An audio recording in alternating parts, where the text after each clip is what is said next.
Hey guys, Dozer here bringing you a new video. I wanted to talk a bit about my Road to Nationals experience for the Hunted metagame here in 2025.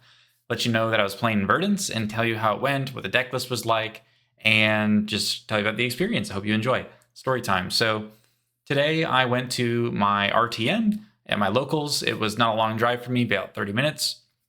I knew basically everybody that was there, minus like one, maybe two people I'd seen before. So everybody else, so that was really awesome. I think we ended up having 17 to 18 people in the tournament. We had limited space, so we had to cap it pretty aggressively there. But there was a lot of interest, and so it was good to see everybody show up. I chose to bring Verdance. I was really struggling to choose between Prism, Enigma, Verdance, and I really wanted to bring something like Warrior, but wasn't the best choice for this metagame, so I decided against it. Prism, Enigma, and Verdance were all interesting choices. I think they had interesting matchup spread differences between them.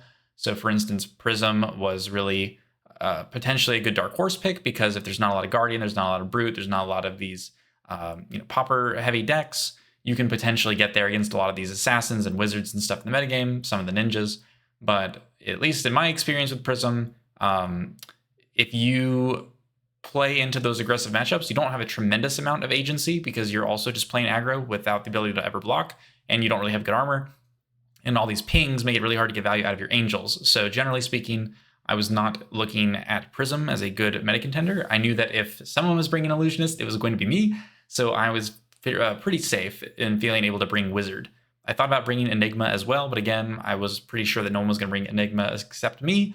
And I knew that a lot of people were going to bring Viserai and Syndra and things like that. So I figured, probably better to put Enigma on the shelf for now and try out Verdance, because Verdance has been doing very well recently. And obviously when she came out, I was very excited for her. However, this is not Count Your Blessings Enigma. This is much more of the Jonathan Fook, Majin Bay,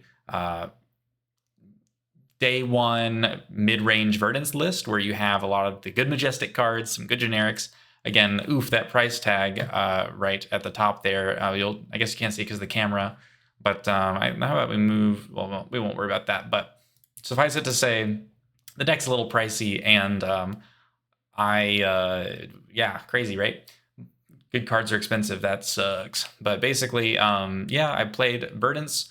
And I need to make some changes to this deck, actually, because I didn't actually get to bring all the cards I wanted to. So I only was able to bring one Aether Arc, and I was only able to bring one Seize of Tomorrow, because I had asked to borrow some cards, and then I forgot to remind my local to help bring them for me. I thought I had already said it and sent a follow-up message, but didn't, whatever, so I didn't end up bringing those. And then I cut some Pop the Bubbles as well to make room for what ended up being 3 Warmonger's Diplomacy. Oops, wrong way. That goes in the deck. Yep, and then we had 1 Aether Arc, so we had a single copy of, what was it? What was it in there?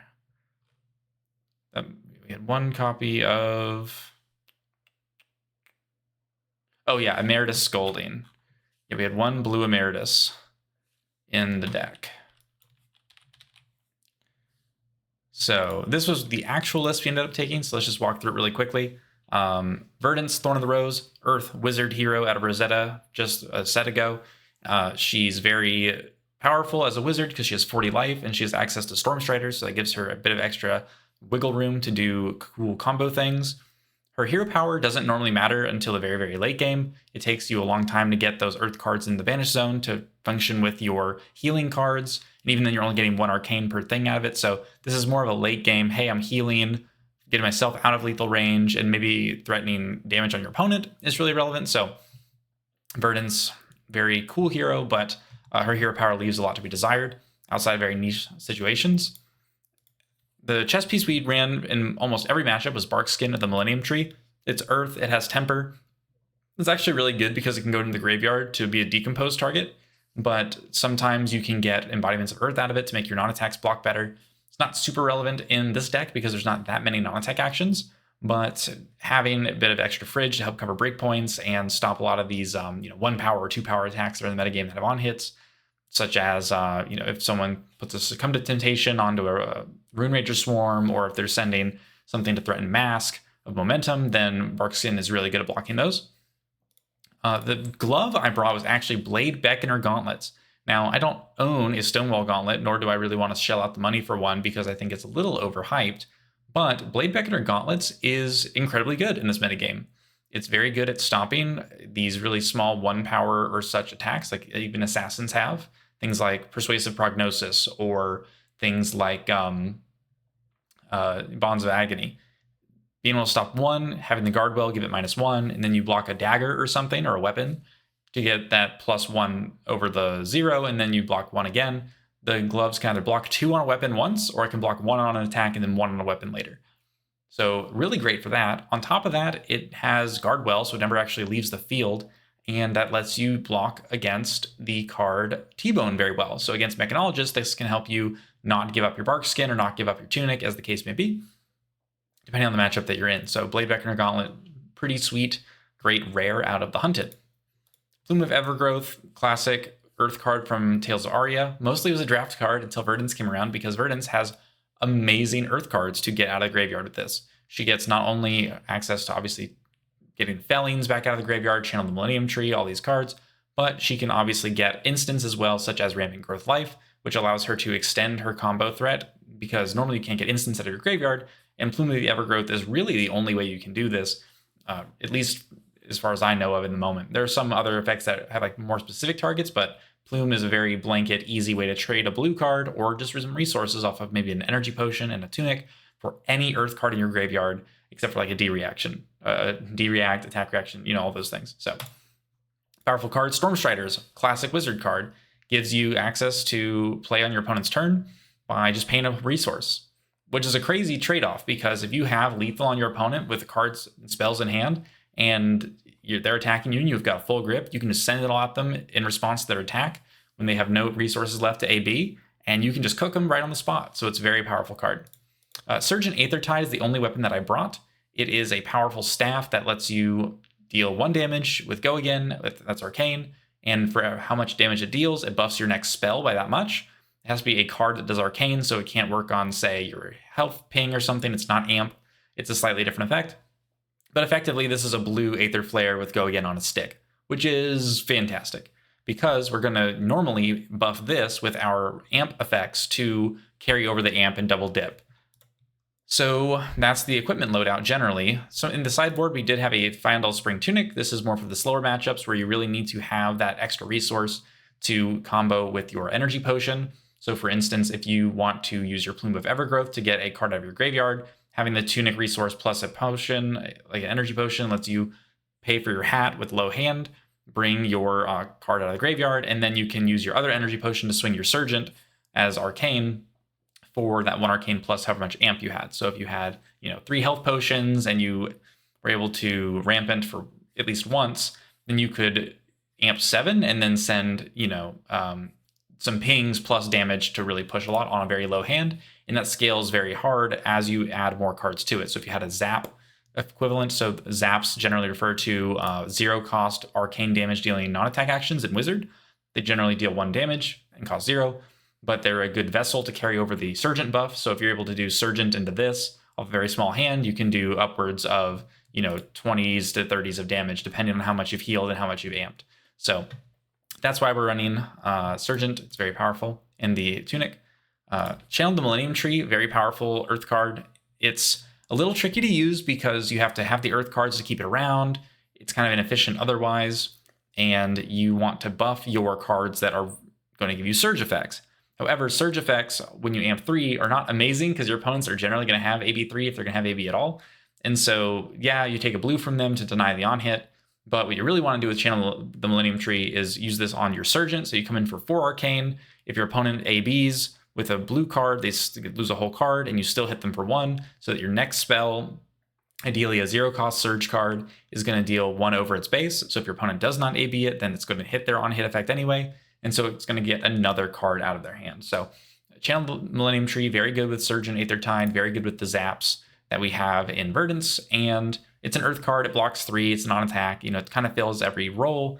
It's a little awkward sometimes because of how many reds you have to run and how many yellows you have to run. So it's a little awkward to actually get to play it sometimes, but it's going to be the way you win a lot of your games. It's just a good card, and you kind of have to run it if you really want to get the most out of Verdance, I think, even if it's not perfect. Command and Conquer. This is a card I did not own until I went to the Calling Memphis and picked up my copies with the release of The Hunted. It is obviously a powerful generic. It blocks 3, it threatens Arsenal, it gets around D-reacts, and we don't really run any attack buffs for this, like no pummels or anything in this list, which is fine because you're just trying to use this to trade a little bit of damage back to your opponent and slow them down, get some resources out of their hand, and it's really good at doing that. It's Command and Conquer. We all know what that does. Felon of the Crown is a really powerful Earth attack. We all know what this does, basically, but it has 4 base power and 3 block. It's an Earth card.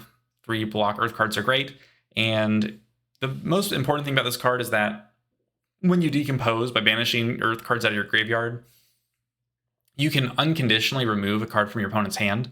That could be, you do have to quote unquote give up one from yourself, so it's harder to arsenal when you are playing a felling turn, but generally speaking, being able to unconditionally remove a card out of your opponent's hand, even if it just goes to the bottom of their deck and they keep it for later, means that you're sending 8 damage, ideally, and they have 3 cards to block, so if they want to stop all the damage, they have to give you their whole hand, and then that gives you a lot of room as Verdance to draw up and just send big combos at your opponent, and it can help you really stay in the game. This is going to be the way you win a lot of your games. It's not going to necessarily be the thing that kills your opponent, but it's going to give you the room that you need to get your big value.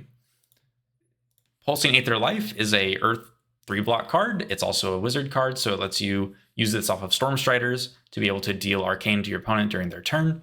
It can deal 4 Arcane off for 1 resource, which is basically Scalding Rain stats. You can pay more into it to get the 1 healing off of life, but generally speaking, you're not going to want to do that very often, except in some very rare circumstances, because it's just not very efficient to pay 1 to get the 1 heal, but it is nice to be able to do that sometimes. It's a very good role filler card. You can tutor this out of the graveyard with Plume of Evergrowth to get surprise lethal on somebody, or to always have that threat open, so it's just really powerful.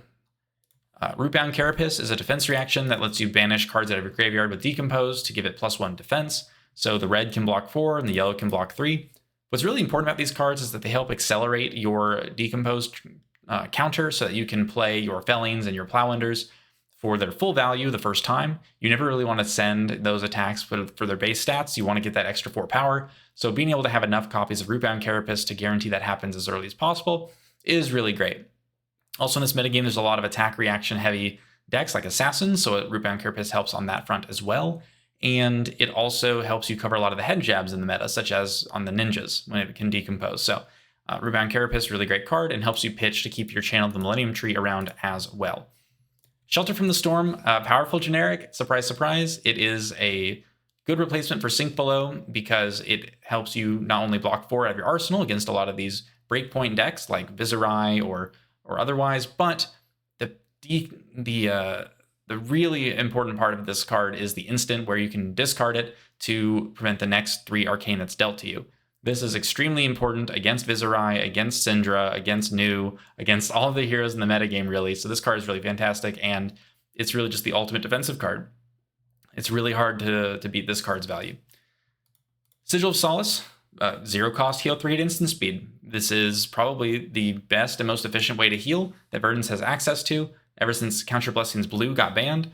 I think if we got all the Counter Blessings back, Verdance would really want to consider running Counter Blessings just to buy time for her to set up her combos, especially if Nu leaves. I think Sigil of Solace is great in general, but it doesn't have that, it just doesn't have a big enough heal to really get you to those big combos that you really want to be hitting, but it is a good card for Verdance, so we do run it.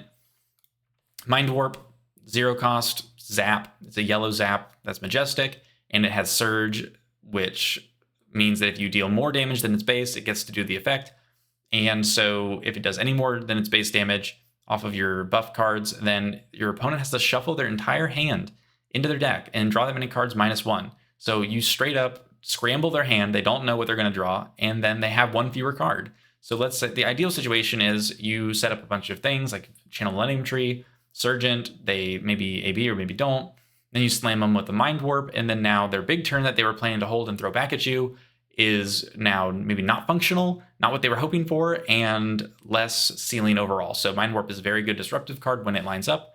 It It is hard to get this to hit for value, though, because of how rare your opponent is going to not be able to AB3. And it's very hard to hit this with Amp 4 because that's just a hard number to hit with the cards in the game. So you're not going to guarantee get this off every time, but it will threaten your opponent and will force them to give you a card out of their hand anyway to stop the damage, which is generally all you need to slow them down so that you don't get run over, so that you have room to set up your combos.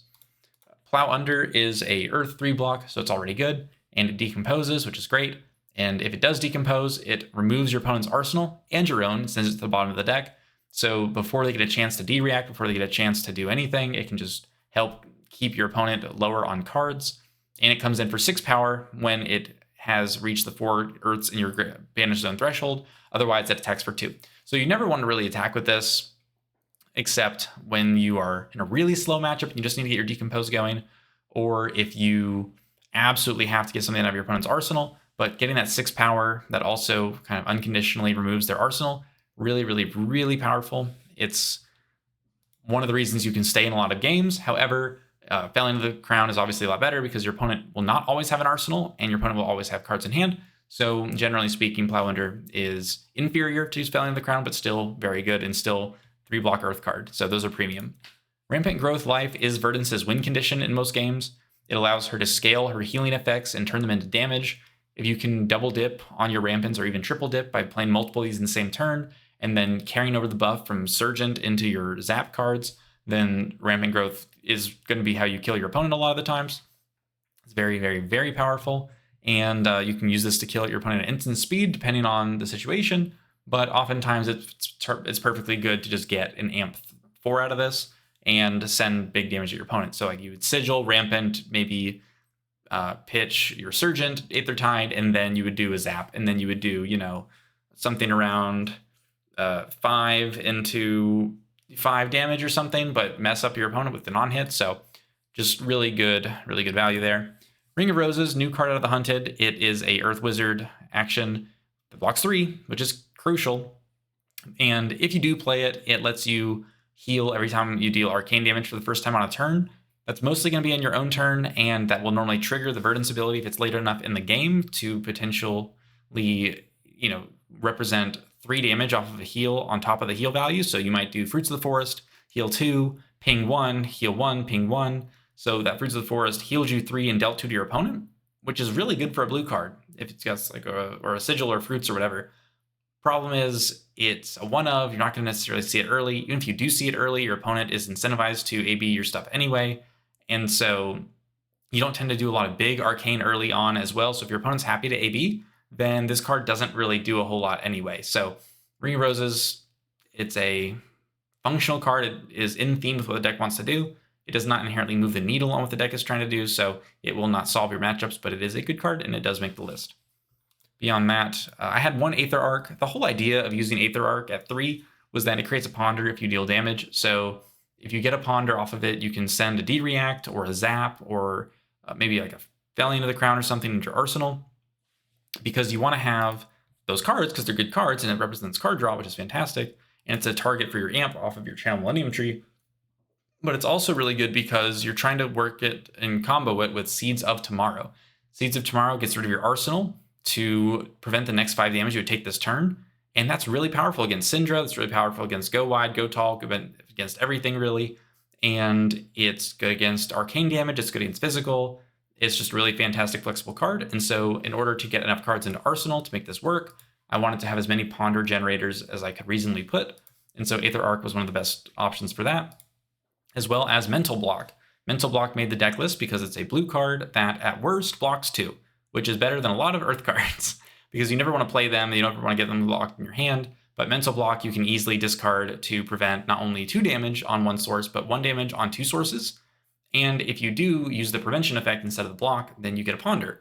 So that's a lot better than something like a random blue Earth card or something that blocks 2. Mental Block has been very good, and it's very good against stopping the Syndra daggers and the new daggers, and it's effectively another reaction that helps replace itself. So the Ponder also helps you set up Seeds of Tomorrow, so that package works pretty well.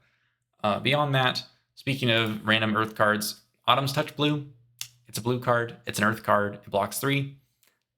that's enough. We need better cards than that, but for right now, it's kind of the best we've got in that slot, so we're just going to keep it as it is. Destructive Aether Tide is one of the better zaps that you can have, kind of like Felon of the Crown. It's not, or sorry, Plow Under. It's not always going to be live. Your opponent might not always have an arsenal, so it might not always have text into them, but it is a powerful effect when you do manage to snipe their arsenal, and so it does make the cut, and it is a blue block 3. Merida's Scolding was a card that I was not thrilled to run. I don't normally want to run this card, but I figured I needed to because I was able to borrow 1 copy. It is a way to get reach in a game, so if you're playing against an aggro deck and your lives are kind of walking down with each other as you're chipping each other down, a Merida's Scolding represents 4 damage off of Stormstriders and a single blue card, which is the most damage I think you can get off of a blue card in Wizard currently by itself. And so if you combine that with a Sigil of Solace and say a Rampant Growth, you can amp 4 and hit someone for 8. And so that gives you a lot of range and a lot of reach, whereas you might not be able to have that off of, say, a Pulsing Aether, because while Pulsing Aether does the same amount of damage and would cost less and potentially do more off of an amp effect, the problem is that it is a that would require you to use your Plume of Evergrowth to get the card out of your graveyard. And you might have already used that in order to, or might need to use that to get your Sigil of, no, not your Sigil Solace, your Rampant Growth out of graveyard. And so in order to use your Stormstriders and your Plume of Evergrowth the most efficiently, you might want to be using your Emeritus Scolding as the baseline, and then using your Plume to get your Rampant, combo that with a healing card, and then getting your opponent with some surprise lethal. Fruits of the Forest is a blue earth card that helps you heal, which sometimes matters. Sometimes you get it in your graveyard faster just so you can turbo your Decompose a bit better, because earth cards don't really have go again, so it's hard to fill your graveyard very quickly, very early in the game. And Fruits of the Forest is good at doing that, and blocks 2, which is not good, but it is usable. Heartbeat of Candlehold, Earth Wizard card, blue, block 3, so already starting off well.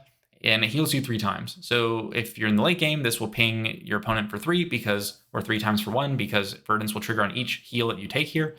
And yeah, Heartbeat of Candlehold is really great. It's basically a sort of like a Sigil of Solace that you play on your own turn when you're going for a Surgent. So you can do this into a Rampant Growth, into a Surgent, into a Zap, totally fine.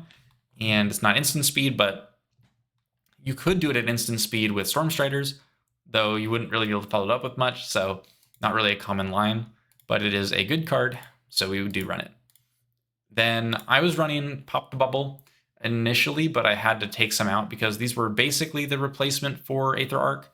However, I did not have the Aether Arcs, and so I ended up just using Pop the Bubbles. They're fine. They're basically just the same thing as Aether Arc. Instead of getting you Ponders, they destroy auras.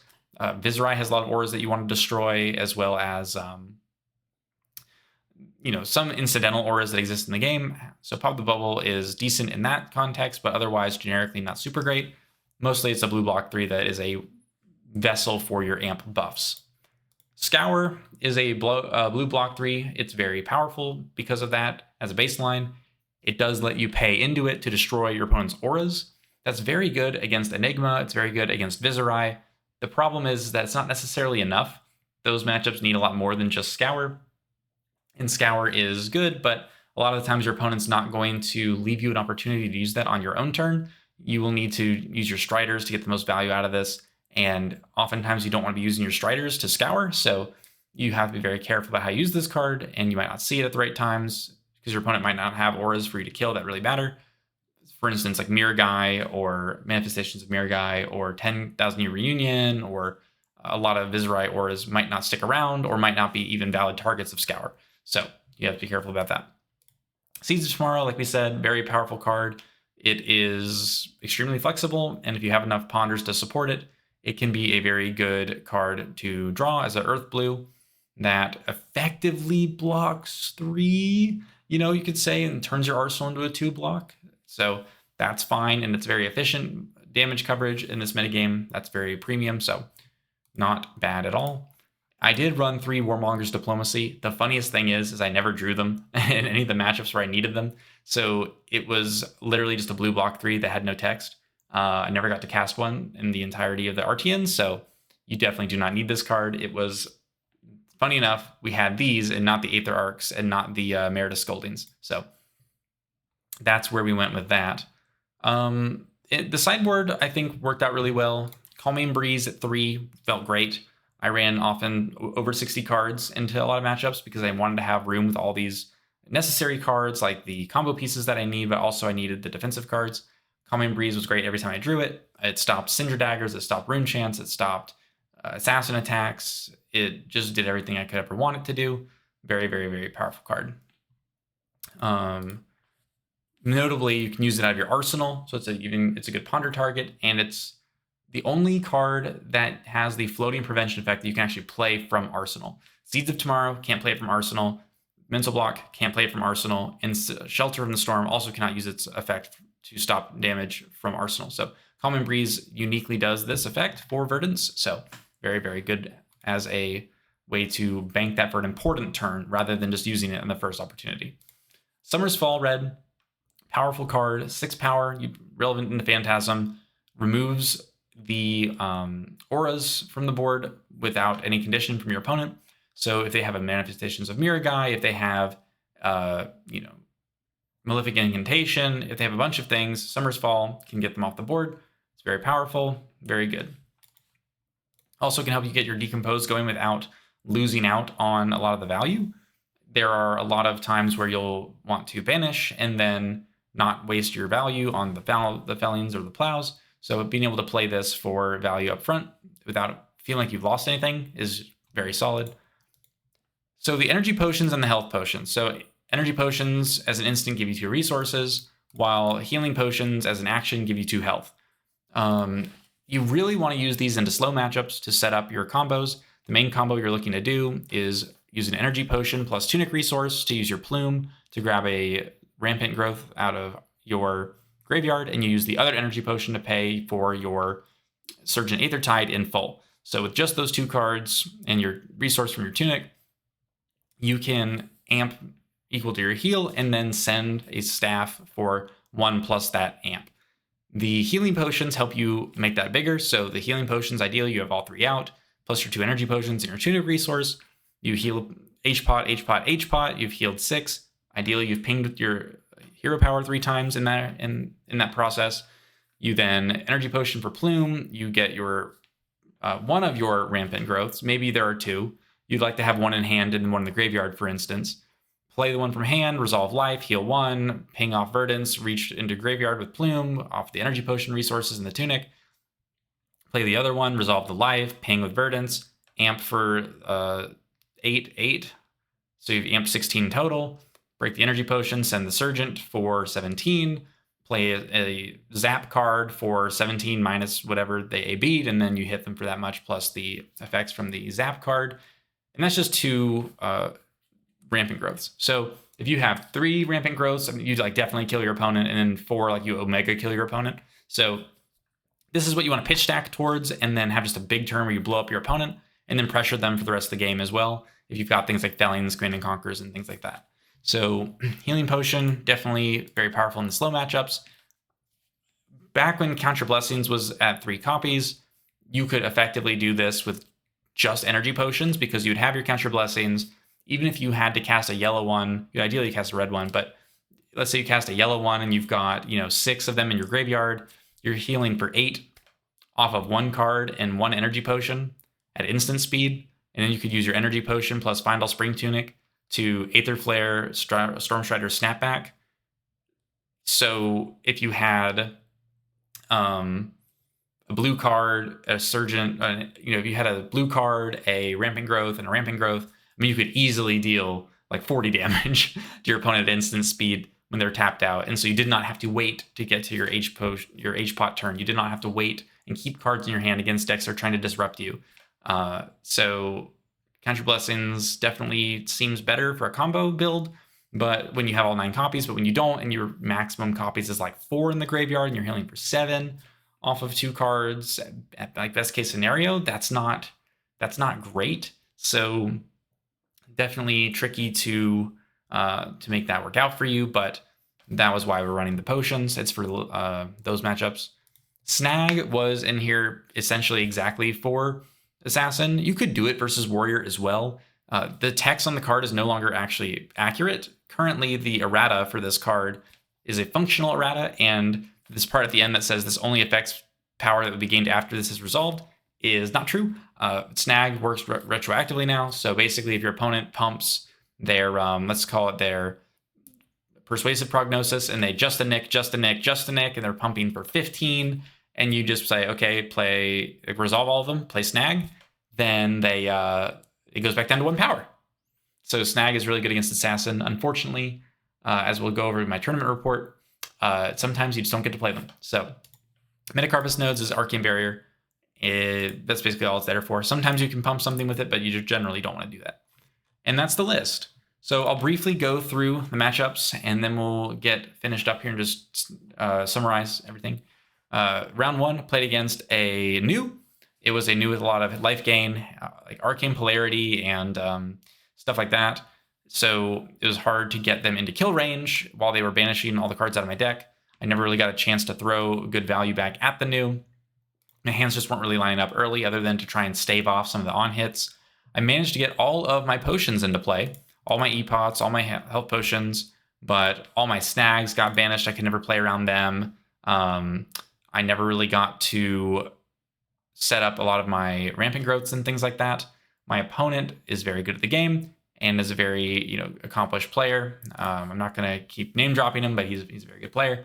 And he knew exactly how to play the matchup. He's got a lot of experience playing against Verdance, and he was able to pocket his Passover very early. He had, obviously, Sacred Art as well that he could play towards to disrupt my graveyard. And unfortunately, once they get the Passover, they can just snipe your Rampant Growth. You can never respond to it. If they just wait for you to Rampant or to use your Plume, you can literally never use your Plume. It effectively completely nullifies the card. So you have to try and get them with a Plow Under to get it out of there, and then use your Plume before they draw another banishing card. And if they have the Sacred Art, then well, you just kind of get blown out. But opponent played it very well. I had no outs after a while because there was a certain point in the game where we're going back and forth. I'm setting up my stuff. I'm taking damage. I'm trying to chip him down, but he's mostly just beating me up. Eventually, I have to take a Persuasive Prognosis to bank on the fact that the top of my deck should be a blue or red card based on the ratios of the deck. And if my opponent flips one of those colors, I get rid of one of the cards from my hand, but I have enough cards in my hand, I have enough potions where I can go healing potion, healing potion, healing potion, energy potion, slam them with rampant growth from hand, plus maybe one in graveyard or not, depending. But to send a bunch of healing, send a bunch of amp, and then get him low enough so I can start pressuring his life total with attacks. Problem is, of course, he flipped to yellow, so I was not able to keep my rampant, and so the one in my graveyard was immediately banished off of Passover, and the Sacred Art as well got my Pulsing Aethers, so I was left with no cards I could really come back into the game with. My opponent was at 40 life or whatever it was, and that was the end of the game. So that was, obviously we played it out, but eventually I got ground out and I could not fight anymore. I had pitch stacked Red Sigil of Solace early in the game with the rampant and everything, but it was off by one card in the pitch stack, so I couldn't really get there. So it is what it is. Second game I played against a Viserai. Again, a very good player. And I got to go first and deny Viserai going first, but the problem was, and I did get my Circle of Roses down, my Ring of Roses down turn 1, but it didn't matter. I never really got to resolve this for any value because I wasn't drawing my arcane cards early. It wasn't really linking up my Channel Millennium trees or anything. And when I finally did manage to send some cards back, when I had some wiggle room, it was things like Command and Conquer when you had no arsenal. It was things like Plow Under when you had no arsenal. And so combined with having so much armor, such as Face Purgatory and Grasp of the Arcanite, I was never really able to, in Dyadic Carapace, I was never really able to keep up in the game. I started out very ahead. I healed turn 0, with a Sigil of Solace. Reaping Blade makes is that if you're above your opponent in life, you can't heal more, but if you're equal or below, then you can. So I was very careful to play around that. But again, when you don't draw the disruptive cards And even when you do, like when I drew a Scour and hit 2 Malefics, and then I drew another Scour and hit 2 more Malefics, because I opened with Scour my opening hand, it didn't matter. My opponent still just played multiple Revels, played more Druid Tides, ran me over. There was a moment in there where I could have played things slightly different. I killed 2 Malefics instead of killing 4 Rune Chants. My opponent then paid their whole hand to send a 9th Blade at me with some Rune Chants, and because I didn't have enough AB to pay for all of the Rune Chants, I had to let some of them hit me. I only had like 1 blue in hand, and I had to block something earlier, or I pitched, I don't remember what I did, but maybe I played a Calming Breeze even. And when my opponent sent that at me, it's like, okay, well, I can try to block with 1 card, and then I still get hit. And if they take the blue card from my hand for the Persuasive, or for the Succumb to Temptation, then I lose my hand anyway, and I stop 3 damage. But if I keep my cards here, and they don't have Succumb to Temptation, I can send a Command and Conquer, or I can send a Plow Under. No, it would have been a different red card. It was Command and Conquer, and it might have been a... It might have been a Felling, or a Shelter from the Storm, whatever it was. And so my opponent was able to snipe my... They did have this... I made him have the Succumb. He did have the Succumb. It hit me. I couldn't really stop it, because he had to commit it and everything. So I lost my blue card. I had to IP1 because I couldn't use my hand. I had an Arsenal card and pass. And then from the rest of the game, I was just behind and never was able to catch up. So that's Viserai. He'll be gone soon. Verdance can handle him if you get lucky, but if you don't get the right disruption at the right time, like I said, if you hit Plow Under and CNC when they don't have arsenals, they don't do anything. So really needed to hit some different combos like Mind Warps and Fellings to really get back into that game. So yeah, that was round 2. So we're already not looking super great for top 8.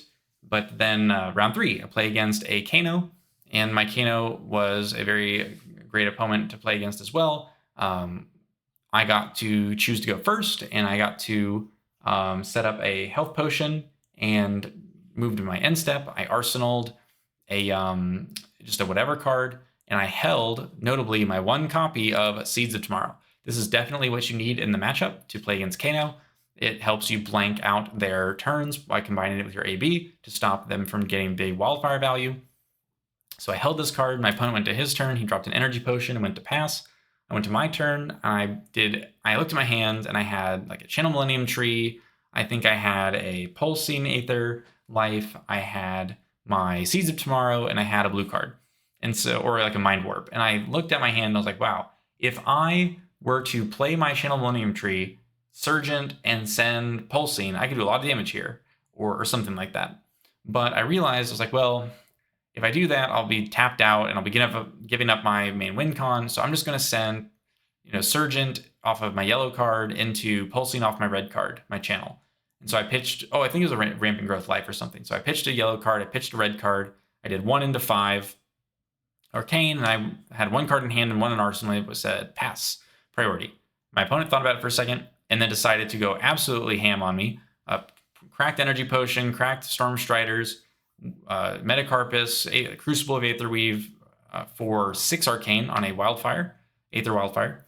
And I was thinking to myself, wow, I'm glad that I held this card, because I was able to activate Seeds of Tomorrow, blank 5 of it, take 1. My opponent then proceeded to play his second Wildfire and hit me for 5. And then buff the next 5. But the card that he banished off the top was a, I believe, a Pop the Bubble blue. And so hit me for 7, I believe, off of that. And so I think the total damage I took was, what was that? 13? So I took 13 damage through blocking 5 off of my Seeds of Tomorrow. And so my opponent had no chest piece, no potions, no glove, no AB, no nothing. And so for the rest of the game, I did my best to just very carefully block damage where I could, prevent things like surge effects, and prevent my opponent from blowing me up. Very quickly, I made sure to get another card in my arsenal, because you can use, like we said, Plume of Evergrowth to get your Seeds of Tomorrow out of your graveyard. And so I made sure that very early on, I needed to get a card in my arsenal, keep it blue, so I can always blank my opponent's next attempt to kill me. And once I got an energy potion down and had my tunic resource up, I knew I was safe and I could push again. So eventually I was able to, because he had no AB, do my amp into things like Mind Warp or amp into things like Destructive Aether Tide and just blow him up with arcane damage because he no longer could stop it. So that was my win into Kano. I then played against a Dash IO, that I have played against before and gave the advice to that when someone goes for Surgent, you just let it hit. And he used that tip to great effect because when I went to go for a Surgent, he just said, okay, take it. And I was like, yep, that's the end of my turn. And I went to Arsenal, pass, whatever. So, Dio, he got to go first. I chose to let him go first. I thought I would get more out of going second and denying him tempo that way. But he then proceeded to play a Teklo Pounder and then instant in a Boom Grenade yellow off the top. And so started off to not a great start. Didn't get to disrupt him really at all. Again, commanding Conquers and Plows when he had no arsenals. So not good disruption when we needed it to be. And so eventually, you can only take so many max velocities before you die, and I took 3, so in like 4 boom grenades. So we died, and we gave it our best shot, but rough when they get the gas going. So that was and again, no warmongers in any of these games so far, drawn or able to be played. So we were dead for top 8 at that point. We decided to play it out. My 4th round, I played against a I guess, yeah, that was the Dio, right? Then, so that was my loss. And then my 5th round was my last round of the tournament. I played against a Syndra, who I lost the die roll to. My opponent chose to go second, I believe. I went first, healed off of Fruits of the Forest, sent a Plow or a Felling to the Crown for 4 with no Decompose, and Arsenal to D-React. Very early on, I just kept drawing all my prevention effects, like my Calming Breezes, my Mental Blocks, my Seeds of Tomorrow, my Shelters. I was able to keep my life total very high for a couple turns while my opponent tried to get some things going. Eventually, I had enough cards to start decomposing and sending natural rampant growth effects at my opponent. So one thing I'd been thinking about before was like maybe I want to take out rampant growth into aggro decks, but at the same time, you also kind of need to get value into them, and this is your best card. So you don't really want to ever take this out if you can help it, unless you're going for pure fatigue. Being able to draw the natty, as I say, like the natural rampant growth plus a sigil plus a card for Surgent and a Mind Warp, I was able to just take a bunch of damage on a turn and say, okay, yeah, here's amp 4, send this for 5, you take it, here's 7 on my Mind Warp. Messed up his hand. He comes at me, he's not very high damage. I block as much as I can. I draw another hand of like rampant growth plus Heartbeat of Candlehold, a blue card, and then another zap, like a Mind Warp or something. I'm able to, again, heal 3, amp, send it, bonk, big damage. And then there was another turn where I had to block a little bit and send back a smaller combo. But, again, no warmongers or anything that matters like there. And eventually, so my opponent's throwing some damage at me. I have enough HP to take some damage and threaten lethal. My opponent's at I want to say 3 life. My opponent's at 3 life. I have a Channel the Millennium Tree in hand. I think I have a Command and Conquer in hand. And maybe like a Warmongers and a Pop the Bubble, right? So just 2 blue cards. And maybe it was an Autumn's Touch, whatever it was. And it was a 3-block Earth card. And I could potentially play my Channel off the Earth blue and then either pitch... I think I might have had... Well, anyway, I had some red cards, and what I really needed to do in that instance was ended up blocking and then sending back a smaller combo to my opponent to mess them up still, but go for less overall ceiling damage. And at the end of the game, my opponent's sending some damage. I take. He's starting Mask Draw off of a Ravenous Rabble for 4. I'm out of armor, so I'm like, okay, fine. Block 6.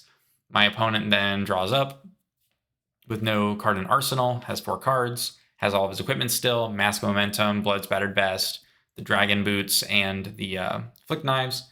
Although the Dragon Boots have had their Battle Worn 1 taken away already. And I'm able to send a Felling by using my Plume to grab a Felling out of Graveyard, to trade one of my blues in for that, send it. And if my opponent does not give me basically his whole hand, he dies, and I had Striders up. So the moment I draw a spell, I could finish him off as well. So I was able to win against Syndra. So all in all, it's a card game. You can make the best decisions you can, but eventually you will lose. because you just don't have maximum agency at all points in the game. And the deck performed well overall. It did what it's supposed to do. It beat Syndra, it beat Kano. It had a chance at beating Nu, it had a chance at beating Viserai, it had a chance at beating Dio. So I felt good about bringing this deck to the tournament, and I felt okay about the sideboarding stuff because these never came up ever. Emeritus Scolding, Warmongers, it just never came up, right? Never drew them at the right times or in matchups where it mattered. So, that is what it is. I enjoyed going to the tournament. We'll see if we still make an ELO-based qualification to Nats off of this. We will see. I started before Memphis at 77th in the US. After Memphis, I went to 117, and then now we'll see where I end up. So if we end up outside of the range for ELO invites to Nats, then we might just go to the calling or skip Nats altogether. Overall, though, I enjoyed going to the RTN. Thanks to everybody who got to play with me, everyone who was there as well. We had a fantastic time, and I'm hoping that I was not too salty when I was getting absolutely blown out by the billion rune chant Viserai or the all gas Dio and the million healing Nu. So GG's to everybody. Glad we got to have a good tournament. I hope anybody watching enjoys playing Verdance and gets to enjoy her, as she's only going to get better positioned as these very powerful decks leave the format that she struggles into, like Nu and Viserai, as they LL.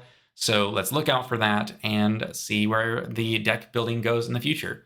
In the meantime, thanks for watching and listening to my story time. I hope you had a good RTN season. I hope you remembered that winning is not everything, and that Flesh and Blood is a game that we should play for fun, and that ultimately it doesn't really matter for anything other than did we have fun and get to meet some friends and play some games along the way. So have a good night, have a great week, and I hope to see you in the next video.